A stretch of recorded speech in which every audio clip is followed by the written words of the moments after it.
Hey yo, what's good? Back at it. А, аз съм доста изненадан, че и днеска ще направя видео. Надявам се да се изненадам все повече. Сега ще направя такъв шот за тъмнейл. Нещо така. Примерно. Така. Мисля, че спряхме последния път до... Между другото, не знам дали споменах в последното видео, миналото, че ми е доста трудно да чета на български, между другото. Между другото, не знам ли казах между другото, но между другото, да, доста ми е трудно да чета на български и не знам, не съм изненадвам, честно казано, но въпреки това, надявам се да вляза пак в флоу с четене на български и се извинявам предварително, ако произнасям някои думи доста зле, но какво правим? Такъв е живота. Заради това продължаваме с 21 страница. Не знам този разделител 13-14 какво точно трябва да означава, но 13. Трябва само дали се чувам първо. Let's go! Така, физиолозите би трябвало да се замислят и да обявят инстинкта за самосъхранение за най-кардиналния инстинкт у едно органично същество. Преди всичко, живото създание иска да прояви своята сила. Самият живот е воля за власт. Самосъхранението е само едно от косвените и най-чести последствия от това. Самосъхранението. А между другото, преди да продължа, бях видял един доста готин квот, не съм сигурен точно откъде беше, но мисля, че беше Cultivation, License, Simplicity, което е изключително дълбоко изказване и бих казал, че няма да ви казвам аз какво мисля. Ако някой гледа тия видеа, пак ще го повторя, Cultivation, Lies and Simplicity, и ми е доста интересно някой от вас, които искат да се напрегнат малко. Ако ви е интересно, напишете ми в коментарите какво за вас означава това нещо и как го тълкувате. И после на другото видео аз ще ви кажа какво мисля. Преди всичко, живото създание иска да прояви своята сила. Самият живот е воля за власт. Самосъхранението е само едно от косвените и най-чести последствия от това.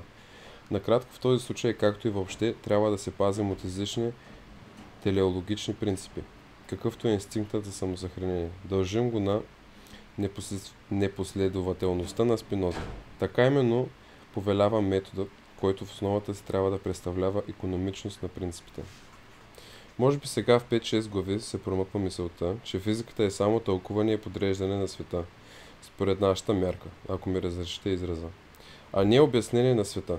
Но уповавайки се на вярата в чувството, тя се смята за нещо повече и дълго време ще трябва да се смята за нещо повече, а именно за обяснение. Тя има очите и пръстите, очевидността и осезаемостта на своя страна. На една епоха с плебейски вкус това въздейства очароващо, убеждаващо, убедително. Тя инстинктивно следва канала на истината, на вечния народностен сенсуализъм. Кое е ясното, кое обяснява? Първо това, което може да се види и пипне. До такава степен трябва да бъде разработван всеки проблем. Обратно, точно в противопоставянето на сетивността се състои магията на платоничния начин на мислене, който е бил благороден начин на мислене. Може би сред хора, радвали се дори на по-силни и по-претенциозни сетива, отколкото нашите съвременници, но съзирали по-висш триумф в това да останат господари на тези сетива. И то посредством бледи, студени, сиви мрежи от понятия, които хвърляли над пъстрата бъркотия от сетива, сбирщина от сетива, както казва Платон. Имало някакъв друг вид удоволствие в онова овладяване и тълкуване на света, по маниера на Платон, в сравнение с това, което ни предлагат днешните физици. А също дървенистите и антитеолозите сред физиолозите с техния принцип за quotation. Възможно най-малката сила и възможно най-голямата глупост. Там, където човекът не може да види и пипне нищо, няма и какво да търси. Разбира се, това е друг императив в сравнение с Платоновия, който обаче вероятно е именно верният императив за едно групо трудолюбиво поколение машинисти и мостостроители на бъдещето, вършещи най-вече черна работа. За да може човек с чиста съвест да се занимава с физиология, трябва да настоява, че сетивните органи не са явления в смисъла на идеалистичната философия. Като такива не биха могли да бъдат причини. Така че сенсуализмът е най-малкото регулативна хипотеза, за да не кажем евристичен принцип. Как? А някой дори казва, че външният свят е творение на нашите органи. Но тогава и нашето тяло като част от външния свят е творение на нашите органи. Но тогава самите наши органи са творение на нашите органи. Това, струва ми се, е пълно редукцио ад абсурдум. Свеждане до абсурд. Ако приемем, че понятието кауза суи, причина сама по себе си, че понятието причина сама по себе си, нещо напълно абсурдно. Следователно, външният свят не е творение на нашите органи. Това беше въпрос. Следователно, външният свят не е творение на нашите органи. Има все още безобидни себесъзерцатели, които вярват, че съществуват непосредствени достоверности, като например аз мисля, или като суеверието на Шопенхауер аз искам. Сякаш познанието явно и директно докосва свой предмет, като нещо само по себе си. И няма фалшификация, нито от страна на субекта, нито от страна на обекта. Но ще повторя хиляди пъти, че непосредствената достоверност, както абсолютното познание и нещо само по себе си, съдържат contradictio in adjecto. Може би противоречие между определения. Най-после трябва да се отървем от измамата на думите. Нека народа да вярва, че познанието е познаване до край, но философът трябва да каже: когато анализирам процеса, изразен в изречението аз мисля, то получава една поредица от смели твърдения, чието доказване е трудно, вероятно невъзможно. Например, че аз съм този, който мисли, че това, което мисли, трябва да бъде нещо, че мисленето е дейност и действие от страна на едно същество. Мисля му като причина, че съществува аз, най-после, че вече е ясно какво означава мислене, че знае какво е мислене. Защото ако за себе си не съм решил този въпрос, как ще разбера дали това, което става, не е, например, искане или чувстване? Онова аз мисля предполага, че аз съпоставям сегашното си състояние с други познати свои състояния, за да мога да установя какво е то. Заради тази връзка с друго знание, за мен, то във всеки случай няма непосредствена достоверност. Вместо с непосредствена достоверност, в която народът в случая вярва, философът се сблъска с поредица метафизични въпроси. За интелекта, истински въпроси на съвестта, които гласят: откъде взимам понятието мислене? Защо вярвам в причината и следствието? Какво ми дава право да говоря за някакво аз, дори за аз като причина?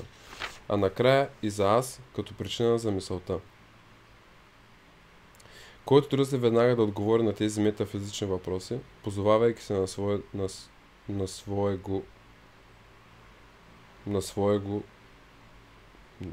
не за първи път чувам дума своего, може би нещо, позовавайки се на своего рода интуиция на познанието, както прави този, който казва: аз мисля и зная, че това най-малкото е истинно, действително, безспорно. Той днес ще предизвика усмивката на философа и да е въпросителни. Уважаеми господине, ще му каже вероятно философът, невъзможно е да не се заблуждават. И защо непременно истина? Що се отнася до суеверието на логиците, то никога няма да се... нормално. В смисъл, това е природата на човека да категоризира. Всичко е почти, което не се случва, трябва да мине през някаква мрежа и да се стигне до категоризация, защото няма как да работиш иначе. Но нали, затова се и философията, затова е критика от тинкинга, за да може тая категория да се излезе от нея и да се създаде още една категория. Докато вече не цялостно се страйва за една категория. Що се отнася до суеверието на логиците, то никога няма да се умре да подчертавам един дребен факт. Неохотно признаван от тези суеверници, а именно, че една мисъл идва, когато тя иска, а не когато аз искам. Така че изопачаване на фактическото състояние да се твърди, субектът аз е условие за предиката мисля. Мисли се, но че се е именно прословутото древно аз. Меко казано е само предположение, твърдение, преди всичко не е непосредствена достоверност. В крайна сметка самото мисля се е вече много вече съдържа тълкуване на процеса, но не е част от самия процес. По граматичен навик тук се прави заключението. Мисленето е дейност. Следователно, всяка дейност е свързана с някого, който действа. Горе-долу по същата схема, по старата атомистика търси към силата, която действа, онова късче материя, в което тя се крие, от което се задейства атома. Някои по-умни глави в крайна сметка учиха, че може и без късчето земя. А вероятно някой ден и логиците ще привикнат да се справят с без малкото се, в което се е превърнало честното древно аз. Не съм много сигурен точно дали съм прав в случая, но в което тя се крие, което се задейства атома. Някои по-умни глави в крайна сметка учиха, че може и без къщото земя. Тоест, според мен, може би идеята е, че не трябва да има материя, за да се мисли. Тоест, че съзнанието не изисква материален кейдж, в който да бъде манифестирано. Че съзнанието е everlasting и не изисква physical boundaries. Предполагам. Не съм сигурен. Тоест being. Че being е състояние, presence, предполагам. Надявам се да не чувате, 100% го чувате. Това мисля, че в момента взимат букука. Може този път да ме изпуснат, да не ме намерят. Действително една теория крие немалко очарование заради това, че е оспорима. Именно така тя привлича по-изтънчените умове. Изглежда, че стократно оборваната теория за свободната воля дължи своята жизненост. Именно на това очарование се идва някой и се чувства достатъчно силен, за да я обори. Изглежда, че стократното оборваната теория за свободната воля дължи своята жизненост. Именно на това очарование се идва някой и се чувства достатъчно силен, за да я обори. Ами да, защото също така е, бих казал, чисто личен спаринг, който всеки влиза, предполагам, в някакъв момент зависи от човека. Затова всеки има някакво доста силно мнение, ако не се опитваш да прескочиш тая граница, да имаш силно мнение и да се категоризираш твоя гледна точка. Затова свободната воля според мен все още така бих казал, изключително висящо и изключително зависимо от природата на човека, който изповядва твърдението. Да. Сега ще се разкара този камион. Философите обичат да говорят за волята така, сякаш тя е най-познатото нещо на света. Шопенхауер дори обяви, че единствено волята не е действително позната. Напълно позната без ограничения и примеси. Но аз си мисля, че и в този случай Шопенхауер е направил това, което обикновено правят философите, че е приел един народен предразсъдък и го е преувеличил. Волята ми се струва преди всичко нещо сложно. Нещо, което само като дума е единно, именно в тази дума се крие народния предразсъдък, завладял вечно принизената предпазливост на философите. Културата. Тоест, едва ли не, според мен. Затова нека веднъж да бъдем по-предпазливи, да бъдем не философи и да кажем, всяка воля съдържа множество усещания. Усещане на състоянието, от което се стремим да се избавим, усещане за състоянието, което се стремим да достигнем и самото усещане на това избавяне и достигане. Освен това едно съпътстващо мускулно усещане, което е и без да задвижим ръце и крака, по силата на някакъв навик, щом пожелаем започва своята игра. Че е съвкупност. Така както усещането, това, че е съвкупност е мое заключение. Така както усещането и то многообразното усещане може да се признае за съставна част на волята. Същото важи на второ място за мисленето. Всеки волеви акт съдържа командваща мисъл и не трябва да се смята, че тази мисъл може да бъде отделена от волята. Сякаш си това ще остане воля в излишък.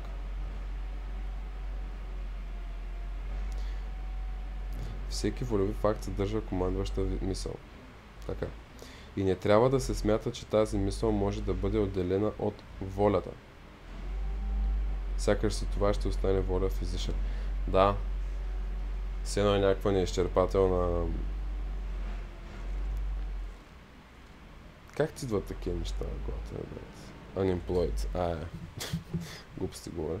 Трето, волята не е само комплекс от чувства и мисли, а преди всичко е афект. И при това афект на командата, онова, което бива наричано Свобода на волята. По същество е ефектът на превъзходството по отношение на този, който трябва да се подчинява. Аз съм свободен. Той трябва да се подчинява. Той в кавички. Кавички, точно така. Това съзнание се крие във всяка воля. А също онова напрягане на вниманието, онзи прям поглед, фиксиращ изключително едно единствено нещо. Безусловната оценка. Сега е нужно това и нищо друго. Вътрешната убеденост, че ще бъде постигнато подчинение и всичко присъщо на състоянието на заповядващия. Човек, който желае, заповядва на нещо само по себе си, което се подчинява, или на нещо, за което вярва, че му се подчинява. Да отбележим кое е най-странното на волята. На това толкова разнообразно нещо, за което народът има само една дума, доколкото в дадения случай ние сме едновременно заповядващи и подчиняващи се, и като подчиняващи се познаваме чувството на принуда, настояване, натиск, съпротива, движение, което обикновено започва веднага след акта на волята. Доколкото от друга страна имаме навика да не обръщаме внимание, да се заблуждаваме по отношение на тази двойственост, заради синтетичното понятие аз. Към волята се прибавя цяла верига от неправилни заключения, а следователно и погрешни оценки на самата воля. От рода на това, че искащият напълно искрено вярва, че желанието е достатъчно условие за действие. Тъй като в большинството случаи желанието се появява, когато може да се очаква и въздействието на заповедта, т.е. подчинението, т.е. действието, то и привидната страна на нещата се превръща в чувството, че съществува необходимост от действие.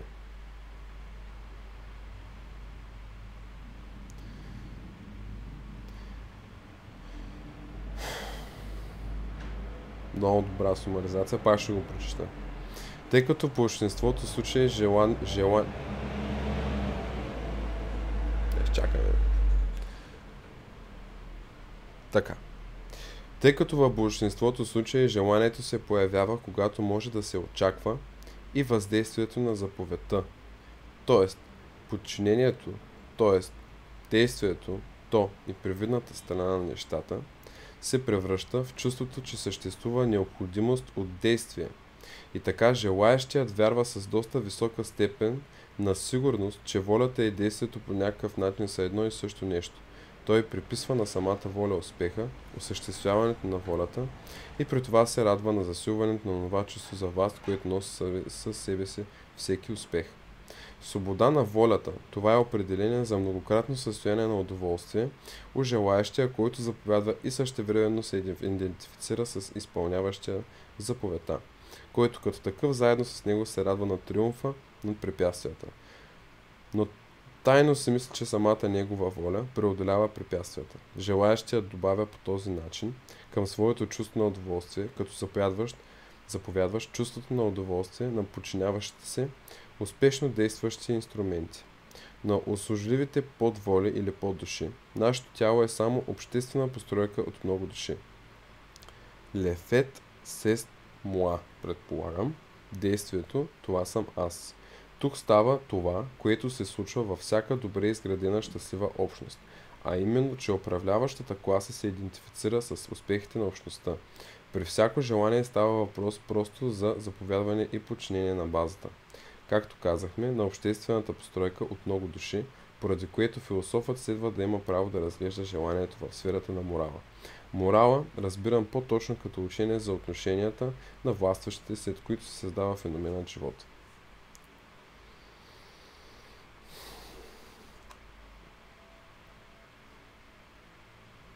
Дори не знам какво да кажа точно за този отказ, защото е доста силен. На моменти ми се, това за волята, на моменти ми се струва, че когато си поставиш някаква цел и знаеш, че си доста далеч от нея и ти изискват някакви неща, за да стигнеш до там. На моменти ми се струва, че дори някак се човека се предава важност и стрес, който и важност, който да предава някакво urgency за това да се случи и в процеса на това urgency и тая разтревоженост за стигането на тая цел, ти трябва да се пренапишеш какво правиш, за да стигнеш до там. След като стигнеш до там, осъзнаваш, нали, че идва прямо воля и дисциплина. Но волята и дисциплината, тая муха, има нужда да кажа, Но волята и дисциплината са субпродукт от желания, които никой не ти възлага, а е просто продукт на това, което си. Тоест, че според мен, че така да кажа, смисъл тук малко ще прозвучи доста спекулативно, но че едва ли не ти си стигнал вече до там. Просто не го знаеш. Защото това е част от теб. Не знам как да го обясня, много... Както и да е. Като се пообразувам малко повече след 20-30 години, може да го обясня според мен по-добре. Това, че отделните философски понятия не са нещо произволно, съществуващо само по себе си, а че се развиват във връзка и родство помежду си, че те колкото и привидно, внезапно и произволно да се появяват в историята на мисленето, по същия начин принадлежат на определена система, както и отделните видове на фауната в дадена част на света. Това в крайна сметка проличава и в увереността, с която различните философи запълват определена основна схема от възможни философи. Под някаква невидима власт, те отново и отново се завъртат в един и същ кръговрат. Колкото и независимо да се чувстват един от друг в своята критична или систематична воля, нещо в тях ги води, нещо ги потиква към определен ред един след друг. Вродената систематичност и родство на понятията. Вродената систематичност и родство на понятията. Вродената систематичност. В действителност тяхното мислене е в много по-малка степен откриване, отколкото... В действителност тяхното мислене е в много по-малка степен откриване, отколкото опознаване. Припомняне, завръщане и прибиране в едно далечно, про-старо общо луно на душата. Луно не знам какво е, предполагам, може би като завръщане, прибиране в едно далечно, престаро общо луно, може би като някакво състояние или някаква част на душата или някакъв endpoint или starting point, от което някога са произлезли понятията. Философстването в този смисъл е вид атавизъм от най-висш порядък. Странната родствена прилика на индийското, немското, гръцкото философстване намира ясно обяснение. Именно там, където съществува езиково сходство, не може да бъде избегнато това, че благодарение на общата философия на граматиката, имам предвид благодарение на неосъзнатата власт и управление на едни и същи граматични функции, всичко е предварително подготвено за еднотипно развитие и последователност на философските системи. Така както към други възможности с тълкуване на света, пътят изглежда затворен. Много е възможно философите от уралско-алтийската езикова група, в която понятието за субект е развито най-зле, да гледат на света по друг начин и да вървят в други посоки в сравнение с индогерманите или мюсюлманите. Властта на определени граматични функции в крайна сметка е властта на физиологичните оценки и расовите условия. Културата. До тук с критиката срещу незадълбочеността на Лок по отношение произхода на идеите. Кауза суи е най-доброто от всички измислени до сега самопротиворечия. Един вид логическо насилие и противоестественост. Но прекалената горест на човека го е довела до там, за да се заплете дълбоко и ужасяващо именно в това безмислие. Изискването на свобода на волята в онзи метафизичен суперлативен смисъл, такъв какъвто той все още се върти в главите на полуобразованите, изискването самостоятелно да се поеме цялата отговорност за собствените дела и да се освободят от нея Бог, светът, предците, случайността, обществото и представлява на нищо друго, а това да бъдеш именно кауза суи. И с дързост по-голямо дори от тази на барон Мюнхаузен, сам да се измъкнеш за косата от блатото на нищото към битието. Да прием, че някой по този начин прозре селската простота на прословутото понятие свободна воля и го изби от главата си. То аз мога да направи още една крачка в своето просветление и да изби от главата си и обратното на това несъстоятелно понятие свободна воля. Имам предвид не свободната воля, целяща да злоупотреби с причината и следствието. Причината и следствието не трябва погрешно да се увещняват така, както правят естествениците. И тези, които следват маниера им в мисленето. Според властващата механистична глупост, притискаща и насилваща причината, докато тя задейства, причината и следствието трябва да се използват само като чисти понятия, т.е. като общо приети фикции с цел означаване яснота, а не обяснение. В нещата, сами по себе си, Няма никакви причинни връзки, необходимост, психологична несвобода. При тях следствието не следва от причината. То не се управлява от никакъв закон. Ние сме тези, които сме измислили причините, последователността, взаимовръзките, относителността, принудата, числото, закона, свободата, основанието, целта. И когато привнасяме в нещата този знаков свят, като нещо само по себе си. Ние постъпваме още веднъж така, както винаги сме постъпвали, а именно митологично. Не свободната воля е митология. В действителния живот става въпрос единствено за силна и слаба воля. Ако във всяка причинна връзка и психологична необходимост, мислителя долавя някаква принуда, по принцип в действителния живот става въпрос единствено за силна и слаба воля.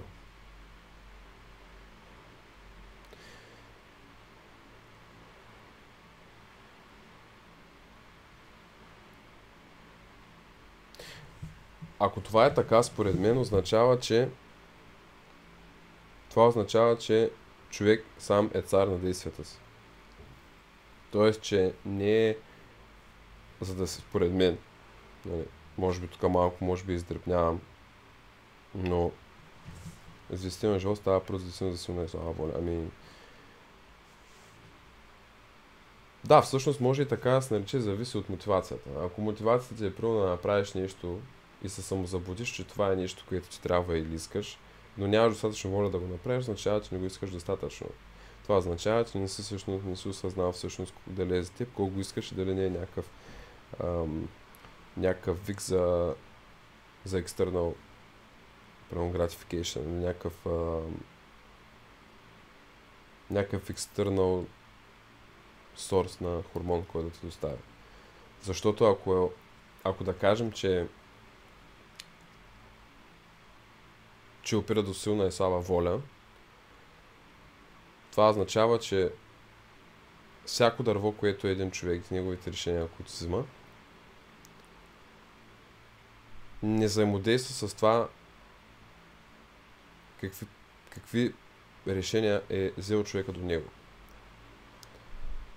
Което не мисля, че е така. Не знам. Ако във всяка причина връзка и психологична необходимост, мислителят долавя някаква принуда, нужда, необходимост от следствие, натиск, не свобода. Това почти винаги е симптом за онова, което не достига на този мислител. Издайнически са подобни чувства, те издават личността. Правилно. Пак ще го прочета. Ако във всяка причинна връзка и психологична необходимост, мислителят долавя някаква принуда, нужда, необходимост от следствие, натиск, не свобода. Това почти винаги е симптом за онова, което не достига на този мислител. Издайнически са подобни чувства, те издават личността. Което не винаги е лошо, което е съвсем нормално. Човек в всяко нещо, което прави, се изповяда. И казва, най-вече. И изобщо, ако съм забелязал правилно от две съвсем противоположни посоки, но винаги от дълбоко лична гледна точка, несвободата на волята се разглежда като проблем. Едните в никакъв случай не желаят да загубят своята отговорност, вярата в себе си, личното си право върху своята заслуга. Към тази категория се причисляват суетните раси. Другите обратно не желаят да отговарят за нищо, да носят вина за нещо и настояват с някакво вътрешно самопрезрение да пренесат някъде самите себе си. Тези последните имат навика, когато пишат книги, да защитават престъпниците. Определен вид социалистическо състрадание е най-любимата им маска.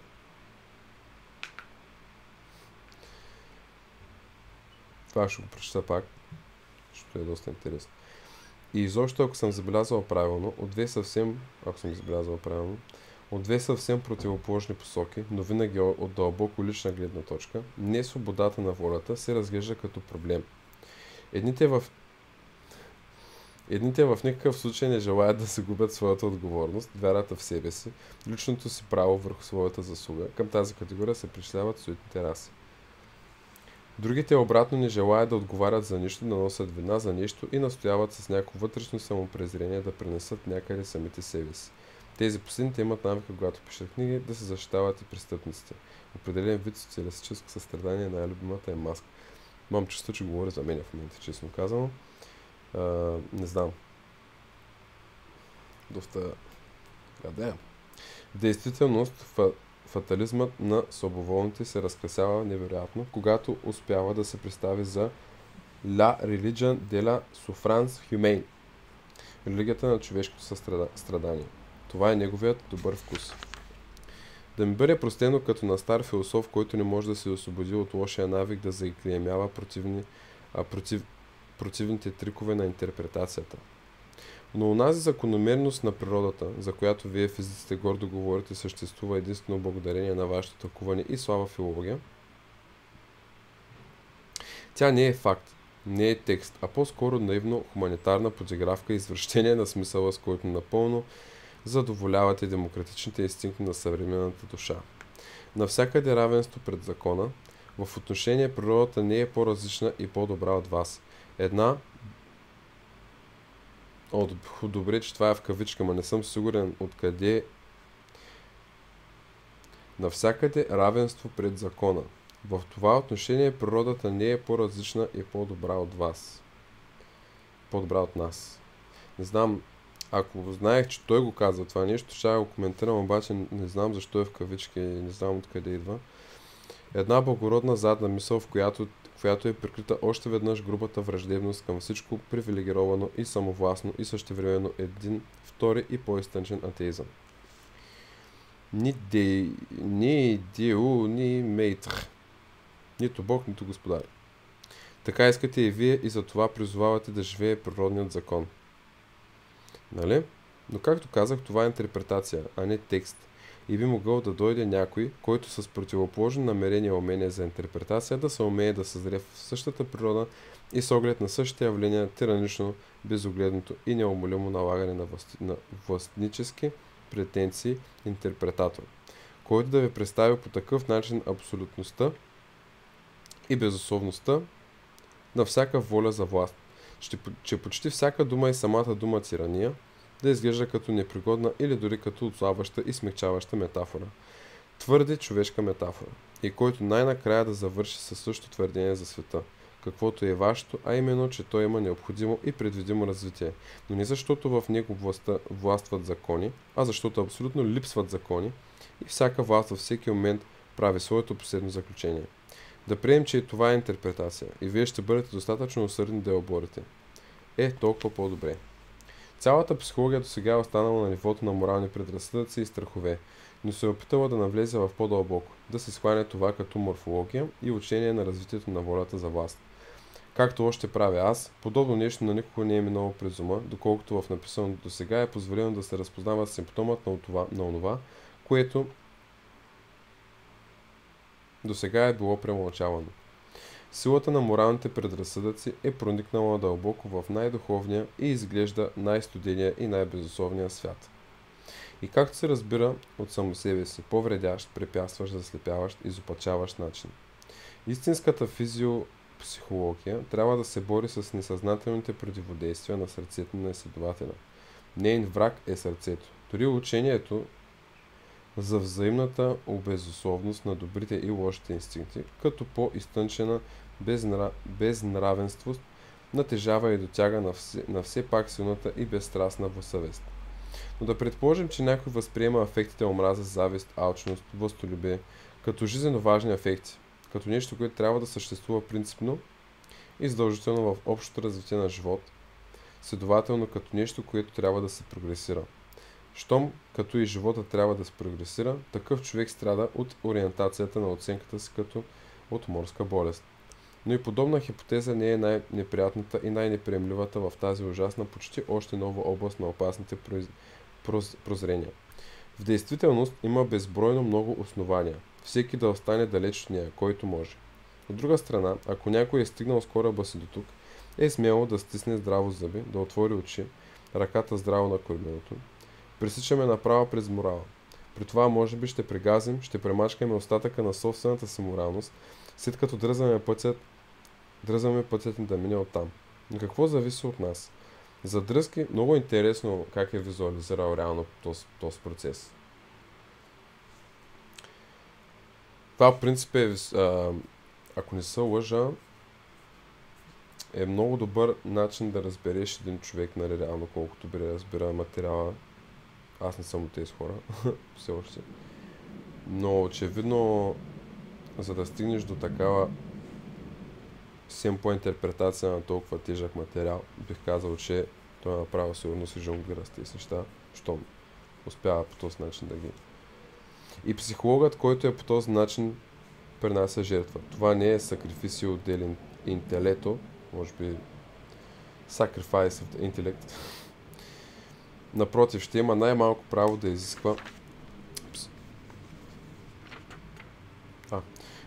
ще има най-малко право да изисква психологията отново да бъде призната за господарка на науките, заради чието обслужване и подготовка съществуват останалите науки. Защото психологията сега вече отново е пътят към основните проблеми.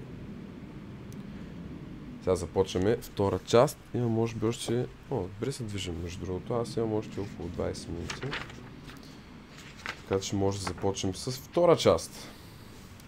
Свободният ум.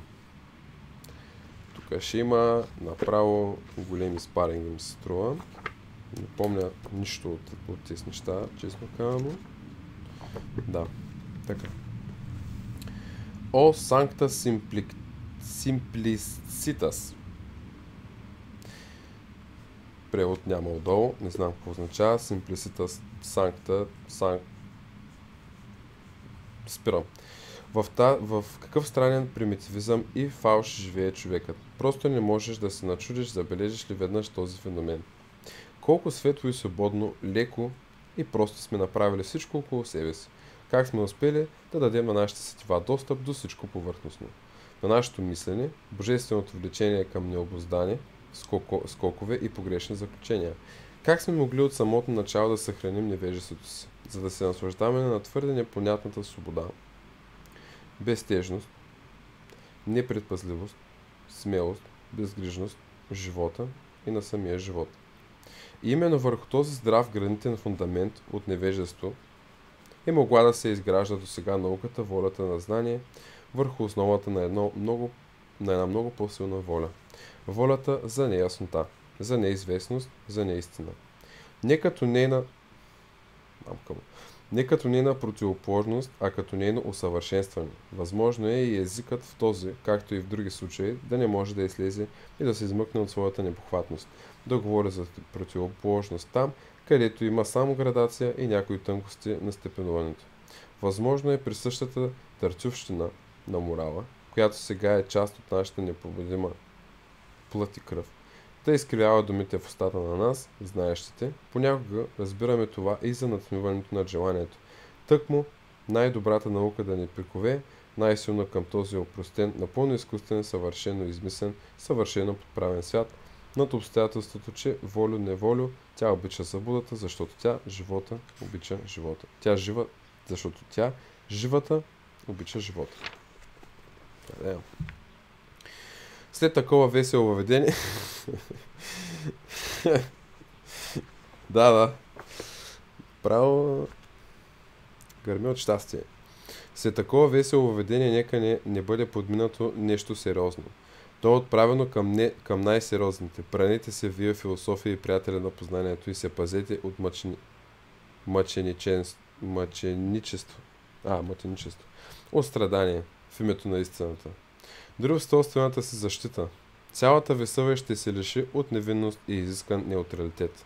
Ще станете безчувствени към упреци и неприязан, ще оглупеете, ще озвереете, подивеете, ако борбата с опасността, хулите, подозренията, отритването и други още по-груби наследствия от омразата, трябва да проиграете себе си като защитници на истината на тази земя. Като че истината е някаква безобидна и непохватна личност, която се нуждае от защитници. То точно от вас, рицари на печалния образ, драги ми господа безделници и предачи на духа. В края на краищата вие добре знаете, че никак не е важно дали именно вие ще излезете прави, а също, че никой философ до сега не е излизал прав и че изглежда във всяка малка въпросителна, която поставяте за любимите си фрази и теории, си крие по-похвална истинност, отколкото във всякакви тържествени жестове и аргументи пред обвинители и съдилища. По-добре стойте на страна, скрийте се и запазете маската и изискаността си, за да не могат да ви познаят, или за да се оплашат малко от вас. И не забравяйте градината. Градината със златната решетка. И имайте хора около себе си, които да са като градина, или като музика над водата, във вечерен час, когато денят вече се превръща в спомен. Изберете добрата самота. Свободната палава лека самота, която ви дава право, макар и само в определен смисъл, да останете добри. Нищо няма кажа. Надявам се да давам ви тук енергия за референс, ако някой я фане. Пак ще го прочета. Имайте хора около себе си, които да са като градина, или като музика над водата във вечерен час, когато денят вече се превръща в спомен. Изберете добрата самота, свободната палава лека самота, която ви дава право, макар и само в определен смисъл, да останете добри. Колко гневни, колко коварни, колко зли не прави всяка продължителна война, която не може да се води с скрита сила. Колко пристрастни не прави продължителния страх, продължителното взиране във враговете, във възможните врагове. Тези отхвърлени от обществото, тези дълго преследвани и безпощадно гонени хора, а също и отшелниците по принуждение, като Спиноза и Джордано Бруно. Той мисля, че беше един италянец. Не помня. В крайна сметка винаги било то в най-духовния маскарад, а може би и без сами да знаят, те се превръщат в най-рафинираните отмъстители и отравители, скоби, разровете само основите на етиката и теологията на Спиноза. Да не говорим за купостта на моралното възмущение, което при всеки философ е безпогрешен признак за това, че философският хумор му обягва.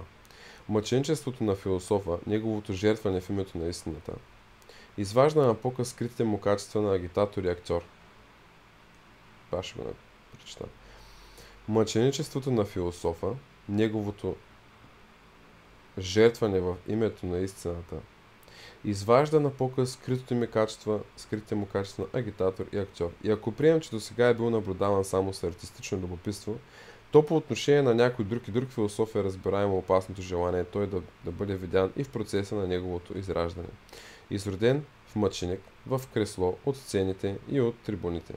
Само, че при такова желание човек трябва да бъде наясно какво в действителност ще може да види.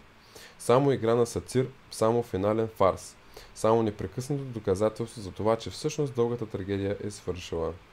Ако приемем, че при създаването си всяка философия е била една трагедия. Всеки извисен човек инстинктивно се стреми към своята крепост и към уют, където е избавен от тълпата, от многото, от повечето, където може да забрави правилото човек. Като негово изключение. Ако не се брои случаят, когато още по-силен инстинкт отласка право към това правило, като познаващ във великия изключителен смисъл на думата. Този, който при общуването си с хората не помци с всички цветове на волята, не позеленява и не посивява от отвращение, отекчение, съчувствие, помрачение, самота, положително, не е човек с инстънчен вкус. Ако приема обаче, че той не поема доброволно върху себе си този товар и това неудоволствие, непрекъснато ги избягва и се крие, както казахме, мълчаливо и гордо в своята крепост, то едно е сигурно, той не е създаден, не е предопределен за познание, защото като такъв той би трябвало един ден да се каже: по дяволите, добрият ми вкус. Искам да кажа нещо, но не съм сигурен дали няма да го изясни сега. Та правилото е по-интересно от изключението. От мен изключението. И да поеме надолу преди всичко, навътре. Изучаването на средния човек е дълго, сериозно и свързано с много привикване, себеовладяване, фамилиарност, лошо обкръжение. Всяко обкръжение е лошо с изключение на това на себеподобните. Това е неизбежна част от житейската история на всеки философ, може би най-неприятната. Най-зловонната, най-богатата, най-разочарования част. Най-разочарования част. Това не знам. Да, не знам. Може би като грешка, може би, но съмнявам се. Но ако има късмет, както подава на едно щастливо дете на познанието, то той ще срещне хора, съкръщаващи и облегчаващи неговата задача. Имам предвид така наречените циници. Тоест такива, които просто признават животинското, подлото, правилото в себе си и при това притежават тази степен на духовност и амбиция, за да говорят за себе си и себеподобните пред свидетели. Понякога Те дори се валят в книги, като в собствената си мръсотия. Цинизмът е единствената форма, в която долните души се докосват до онова, което се нарича почтенност. А по-извисеният човек, при всеки по-груб или по-изтънчен цинизъм, трябва да се отвори ушите и всеки път да си пожелава късмет, когато точно пред него се заговори безсрамно шегобиецът или научният сатир. Има дори случаи, когато колкото и да е противно се намесва и обаянието. Когато по някакво хрумване на природата в такъв един недискретен козел или маймуна се прибави и геният, както при абата Галиани, най-задълбочения, най-прозорливия и може би най-мръсният човек на своето столетие. Той е бил по-задълбочен от Волтер и следователно значително по-мълчалив. Много по-често се случва, както вече посочих, научният мозък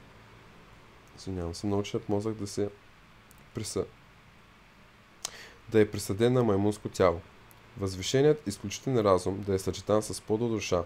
Не с рядкост такива случаи след лекари и физиолози на морала и когато някой говори без злоба, по-скоро безобидно за човека, като за стомах с две потребности и като за глава с една навсякъде, където някой вижда, търси и иска да види само глад, полова страст и суета.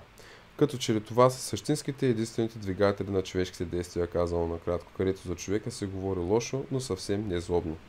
Там любителят на познанието трябва да слуша внимателно и прилежно и изобщо той трябва да се отваря ушите винаги, когато се говори без възмущение.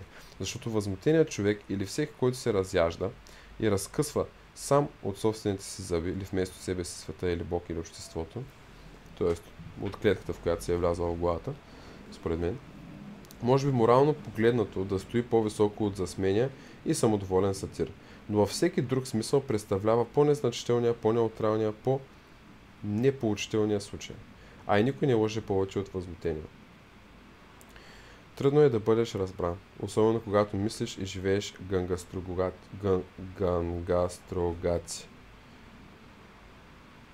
Тези отдолу пише какво означава. Май? Да. Не.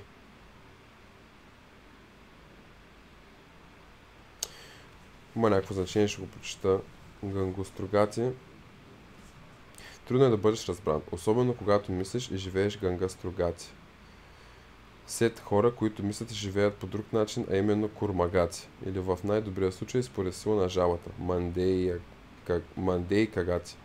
И сега отдолу пише. Тези три санскритски думи означават със скоростта на течението на ганг, престо, със скоростта на костенурка, ленто, със скоростта на жаба, стакато.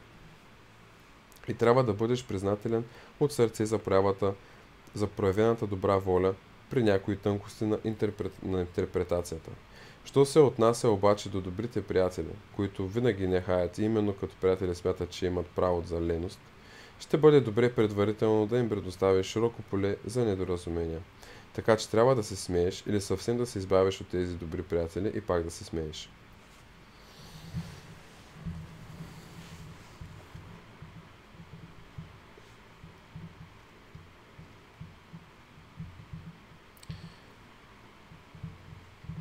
Онова, което най-трудно се превежда от един език на друг, е темпото на неговия стил. Да. Онова, което най-трудно се превежда от един език на друг е темпото на неговия стил, коренящо се в характера на расата или казано физиологично в средното темпо на нейната обмяна на вещества. Има добросъвестно направени преводи, звучащи почти фалшиво като неволно пародиране на оригинала, просто защото не е могло да бъде преведено бойкото и весело темпо, което прескача прехвърляне над високо опасно в нещата и думите.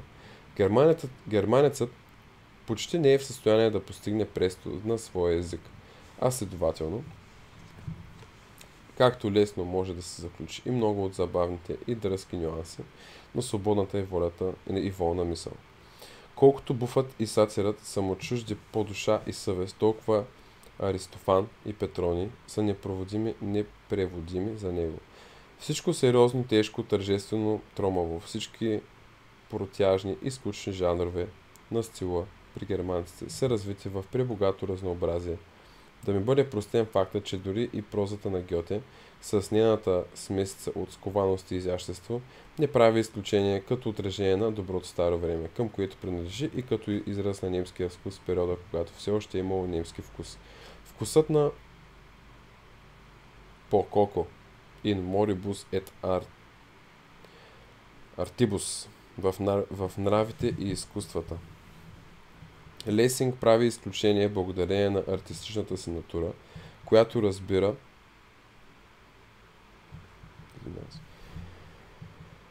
Лесинг прави изключение с благодарение на артистичната си натура, която разбира много и умее много. Той, който не напразно е превеждал Бейл и удоволствие е търсил близостта на Дидро и Волтер, а още повече на римските автори на комедии. И в темпото Лесинг обича свободата, бягството от Германия. Но как немският език дори в прозата на Лесинг би могъл да наподоби темпото на Макиавели, който в своя принцип е от владетелят?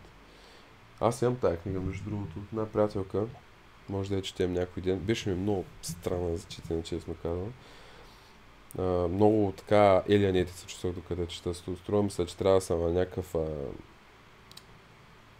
не знам, или трябва да продължа да я чете, да разбера за какво става въпрос, ама ми се струва, че трябва да съм на някаква позиция, че да разбера точно за какво става въпрос, не съм много сигурен. Пък може да е невежеството ми просто.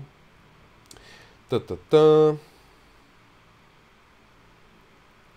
Те кара да пак ще прочета. Но как немският език дори в прозата на Лесинг би могъл да наподоби темпото на Макиавели, който в своя принцип те кара да дишаш сухия чрез въздух на Флоренция и не може да ни представи и най-сериозните неща в неудържимо алегрисимо.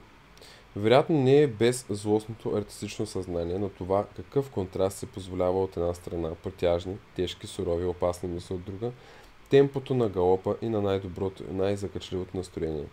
И накрая, кой би дръзнал да направи немски превод на Петроний, който в откритията, хрумванията, думите е бил по-голям майстор на пресно и от най-добрия музикант? Какво значение в край на края ще има блатото на болния, лош свят на древния свят, за онзи, който като него притежава нозете на вятъра, порива и дъха, освобождаващия язвителен смях на вятъра, оздравяващ всяко нещо, привеждайки го в движение. А що се отнася до Аристофан, този просветляващ завършен гений, заради когото на цялата елинска култура може да бъде простено, че е съществувала при условие, че е напълно ясно какво точно има нужда от прошка и просветление. Така и не помня нещо да ме е прехласвало повече в прикритостта на Платон и натурата му на Сфинкс, от онзи за щастие съхранен Петит Фейт. Петит май е малък. Малък факт. Факт. Натурата му на Сфинкс от онзи за щастие съхранен малък факт, че под възглавницата на смъртния модър не намерили нито Библия, нито нищо египетско. Питагорово или Платоново, Аристофан. Как дори и Платон би понесъл живота, гръцкия живот, който отричал без Аристофан. Смятам да направя пауза, защото вече малко ми се спи, трябва да се изкъпя, трябва да ходя на работа, трябва да правя неща за университета. И така, пичове, беше много приятно, let's go. Като цяло беше доста интересно и малко изненадващо, защото ми се струва, че право ми се струва, че има някакъв сорт файтинг между Ницше и като цяло стоиците, въпреки че наблюдавам все повече, че доста от нещата всъщност се препокриват. И така, ще се видим другия път. Надявам се тези от вас, които слушат, да помнят какво казах по-рано, в началото.